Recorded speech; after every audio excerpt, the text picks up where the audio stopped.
Nossa principal missão aqui no Entre Nós é trazer informações, contextualização do grande acordo anunciado na cúpula do Mercosul em Montevidéu, no Uruguai, que é o acordo entre o bloco do Mercosul e a União Europeia. Mais de quase 25 anos de espera, enfim, várias rodadas de negociação para chegar a um texto em que os dois blocos concordassem, chegassem a esse acordo. Não há um efeito imediato, não é que as mudanças de livre comércio comecem a vigorar imediatamente, longe disso. Tem um longo caminho ainda para que esse acordo entre União Europeia e Mercosul comece a, de fato, trazer resultados, efeitos para a nossa economia e para os demais integrantes do bloco, mas é um acordo que foi chamado de histórico, não só pelos envolvidos, não só pelas autoridades que se reuniram hoje lá em Montevidéu, mas também por diversos setores aqui da economia brasileira. Um acordo histórico que pode abrir muitas possibilidades econômicas e que cria um bloco gigantesco, né, Renan? Mais de 718 milhões de pessoas formam esse grande bloco, unindo os países europeus e os países do Mercosul. Somando as riquezas, os PIBs de todos os países desse acordo, 22 trilhões de dólares. Então, a gente está falando de um acordo que, de fato, ele traz a expectativa, a perspectiva de muitos negócios, de crescimento econômico, de modernização da nossa indústria, de ampliação das nossas exportações, ainda que não seja, como eu disse, algo imediato. Vamos, sem demora, começar a trazer os detalhes desse acordo, Renan? Vamos nessa. A Túlia Mansi acompanhou tudo lá no Uruguai, traz informações pra gente ao vivo de Montevidéu. Boa tarde, Túlio. Oi, gente. Boa tarde a vocês, boa tarde a todo mundo. Eu tive que vir aqui para um cantinho onde estava pegando internet, porque está sendo um problema aqui em Montevidéu hoje, por conta, de fato, da quantidade de repórteres, de jornalistas que estão usando o Wi-Fi da cúpula para conseguir reportar, de fato, esse acordo que está sendo considerado histórico, tá? Não só aqui por quem está cobrindo em Montevidéu esse assunto, mas pelas repercussões internas dos países atingidos. Mas vamos lá, explicando de forma clara, porque a principal dúvida o anúncio foi feito, mas nada foi assinado. Como assim? O que acontece? É que algumas etapas deverão ser cumpridas ainda. A negociação, ela foi feita num texto todo em inglês, é mais de um texto, na verdade, todo em inglês. Esse texto tem que passar por uma tradução para 23 idiomas diferentes, porque são os idiomas oficiais de todos os países que compõem o Mercosul e a União Europeia. Eles têm que passar ainda por uma análise ou uma reanálise jurídica de cada nação. Depois disso, aí sim a caneta vai para o papel, o acordo é assinado. Isso demora quanto tempo? Não tem um prazo definido, mas fontes da diplomacia brasileira estão contando aí com 6, 7 meses para que isso ocorra. Isso aconteceu? Começa a valer o acordo? Ainda não. Tem que passar pelo legislativo, né, dos países que compõem o Mercosul. No caso do Brasil, tem que passar pelo Congresso Nacional e tem que passar também pelo Legislativo da União Europeia, mas não por cada país, só a unificada do bloco. Uma curiosidade importante: digamos que o Parlamento Europeu aprove e aqui no Mercosul os países demorem um pouco, que o Congresso Nacional aprove, mas no Paraguai enrole, no Uruguai enrole. E aí, gente, tendo a aprovação na União Europeia e no Brasil, o acordo já começa a valer só para o Brasil mesmo. Então, não precisa esperar todos os países do Mercosul terem essa aprovação.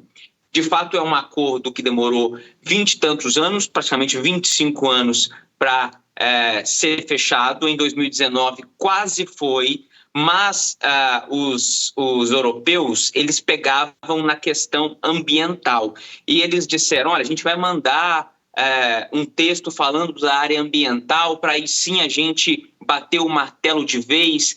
Mas fontes da diplomacia brasileira e uruguaia, que estavam desde 2019 tratando este texto, eles me disseram o seguinte: com o governo Bolsonaro, os europeus não queriam tratar de questão ambiental, porque eles achavam que o governo Bolsonaro não ia levar a sério essa questão. Então, esperaram mudar de governo e entre fevereiro e março eles mandaram essas cláusulas que tratam de questões ambientais. Eu tenho aqui uma lista de alguns produtos, se vocês quiserem eu passo, das cotas que cabem ao nosso agro, porque esse acordo está sendo muito celebrado pelo agro também, tá? Porque 83% dos produtos de agronegócio que será importado pela União Europeia vai sair do Mercosul.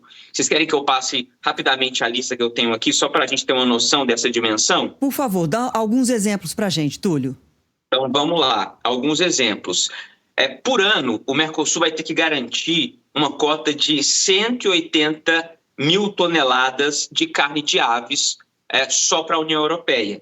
99 mil toneladas de carne bovina, 25 mil toneladas de suína, 450 mil toneladas de etanol para uso químico e ainda vai ter que garantir cotas de arroz, 60 mil toneladas, mel, 45 toneladas. Ou seja, não pode ser menos que isso. Isso para abastecer o mercado europeu. Aí tem alguns produtos que principalmente os protecionistas franceses reclamavam da entrada dos produtos brasileiros, como principalmente brasileiros. Tá? A gente está falando de Mercosul, mas a França, o problema dela era direto com o Brasil.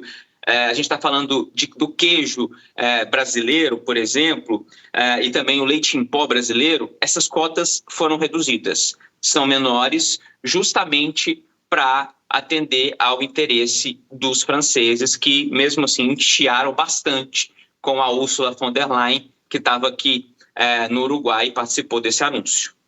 Tá, ô Túlio, só para a gente concluir com você, para que nosso ouvinte, telespectador consiga compreender, não significa com esse acordo que os produtores do Mercosul podem despejar tudo que eles desejam vender para a União Europeia sem tarifas. Essas cotas que você acabou de dar os exemplos, justamente, algumas delas inclusive não são cotas grandes demais, mas são justamente um começo de abertura para garantir que os integrantes do Mercosul tenham acesso ao mercado e também garantir que se você coloca o seu produto lá sem tarifa, mas dentro de uma razoabilidade, que você não quebre o produtor local, que você não leve a um desequilíbrio entre os blocos. Por outro lado, nós temos que oferecer aqui algumas compensações, alguns benefícios. Um deles é que, por exemplo, a União Europeia passa a ter acesso às licitações no Brasil, as licitações públicas. Ficaram de fora as licitações para o SUS, que estavam no acordo anteriormente que se tentou assinar. Agora, nessa última etapa de negociação, as licitações do SUS foram retiradas, mas as licitações públicas, essas ficam abertas aos países da União Europeia. Ficam abertas, mas essa era uma preocupação, essas licitações da área da saúde, era uma preocupação direta do presidente Lula.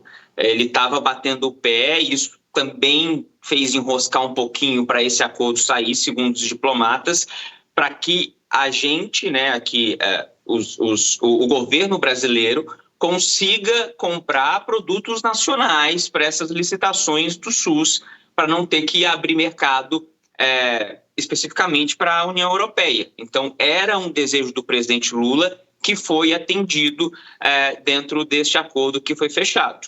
A Ursula von der Leyen, ela disse que é um acordo de ganha-ganha.